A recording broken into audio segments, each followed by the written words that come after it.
आपका नाम सर? मेरा नाम अमर कुमार हुआ। कौन सा अपीयरेंस था सर ये आपका? मेरा ये सेकंड अपीयरेंस था, फर्स्ट इंटरव्यू है। कैसा रहा सर इंटरव्यू एक्सपीरियंस? अच्छा रहा, ठीक ही रहा। कितने देर का सेशन चला सर?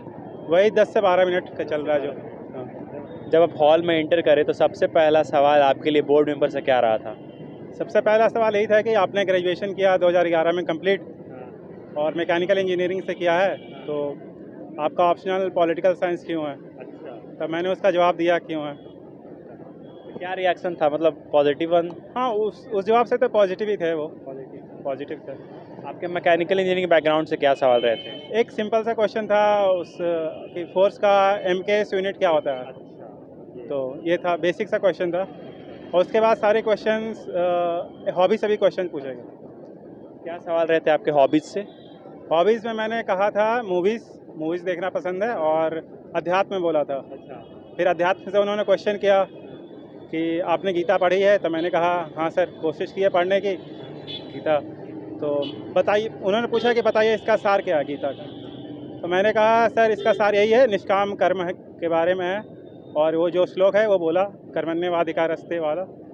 तो फिर उससे भी क्वेश्चन पूछने लगे कि मान लीजिए आप SDM हैं और काम नहीं हो रहा है, तो आप इस फिलॉसफी पे चलेंगे क्या, जैसे कि निष्काम कर्म पे, मतलब काम हो ही नहीं रहा है। तो मैंने कहा सर निष्काम कर्म का मतलब ये नहीं कि अनअकाउंटेबिलिटी हो। तो फिर मेरे ऑप्शनल से क्वेश्चन पूछने लगे पॉलिटिकल साइंस से। तो पॉलिटिकल साइंस से पूछा उन्होंने कि बिहार जो है स्टेट है कि नहीं, तो वो पॉलिटिकल साइंस से रिलेटेड क्वेश्चन था बिहार। तो मैंने कहा सर बिहार स्टेट राज्य है, लेकिन ये नेशन स्टेट नहीं है। तो ये पॉलिटिकल साइंस से रिलेटेड क्वेश्चन था। फिर उन्होंने आर्टिकल 12 पूछा, आर्टिकल 13 पूछा। फिर एक मूवी से भी क्वेश्चन पूछा उन्होंने कि कल जो अवार्ड मिला है उसमें बेस्ट एक्ट्रेस किसको मिला है।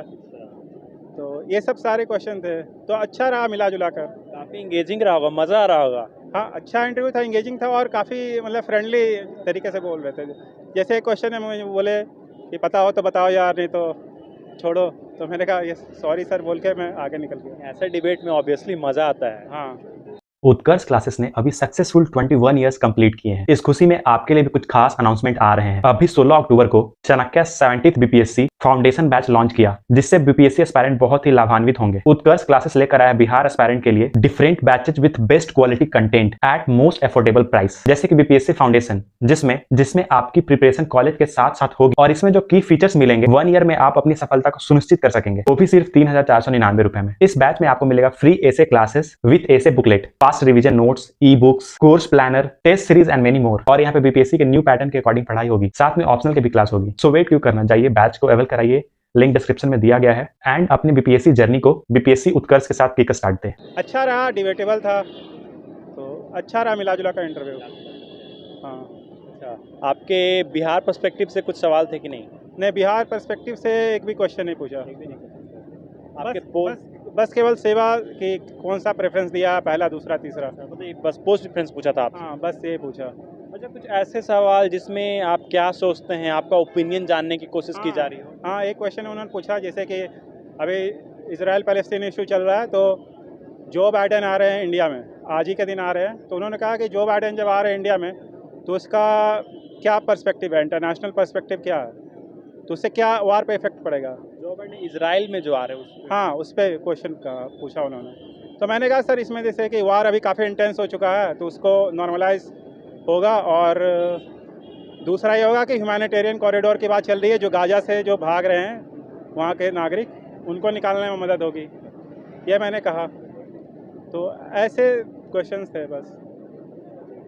जब आप आंसर कर रहे थे, ओवरऑल इंटरव्यू में कैसा रिएक्शन था आपके बोर्ड मेंबर्स का? इंटरव्यू बोर्ड में बहुत लाइट थे, मतलब अच्छे थे, मतलब ऐसा नहीं काफ़ी टेंस माहौल कर दिया, तो वो भी मज़े ले रहे थे। मतलब मेरे निष्काम कर्म वाले आंसर पे लास्ट तक मज़े लिए उन्होंने। तो ऐसा था। मजे लेना तो हंस रहे थे क्या? हाँ हाँ, जैसे मैंने क्वेश्चन का आंसर दिया, पूछा उन्होंने आर्टिकल 13 क्या है, तो मैंने बताया, मुझे आधा ही पता था, तो मैंने बताया, तो उन्होंने फिर मज़े लेना स्टार्ट कर दिया, जैसे निष्काम कर्म। तो अच्छा रहा मिला जुला कर, अच्छा रहा। फनी इंटरव्यू भी था? हाँ, अच्छा था, मतलब प्रेशर ऑफ करते रहे थे, ये था। अच्छा है सर, आई विश कि आपका फाइनल PDF में नाम हो। All the best. Thank you very much. Sir आपका? गोविंद गुलशन। कैसा रहा सर इंटरव्यू एक्सपीरियंस? बहुत अच्छा था। बहुत अच्छा रहा। कितने देर का सेशन चला सर आपका?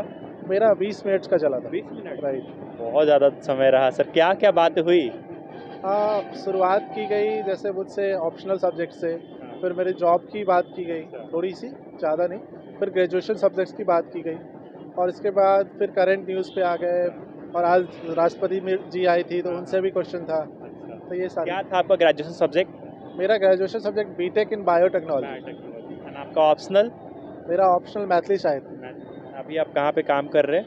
अभी मैं इन्फोसिस में हूँ, टेक्नोलॉजी एनालिस्ट के रूप में काम कर रहा कैटेगरिकली हम लोग बात करते हैं। सबसे पहला बात करते हैं कि आपको जॉब से क्या सवाल रहे थे? हूँ। जॉब से उन्होंने बेसिक जानने की कोशिश की कि जॉब में आप क्या करते हो। इसके बाद पूछा कि आपके कॉलेज से कितने प्लेसमेंट हुए थे अच्छा। एक्सेट्रा, यही सारी चीज़ें पूछी गई। क्या नाम था सर आपके कॉलेज का?